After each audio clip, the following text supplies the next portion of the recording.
పురుషులు బాగానే వచ్చారు ఇక్కడ, పర్వాలా. కొన్ని దగ్గరికి వెళ్తే అసలు పురుషులే కనపడరు.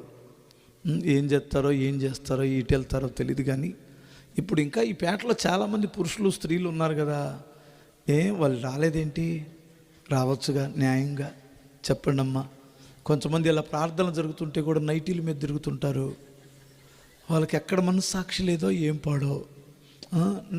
నా మట్టుకు నేను ఒకవేళ మా పక్కన ఎవరైనా ప్రార్థనలు పెట్టారనుకో, సబాబు ఖాళీగా ఇంట్లో కూర్చున్నాం అనుకో, అసలు ఉండబుద్ధి అయిద్దండి.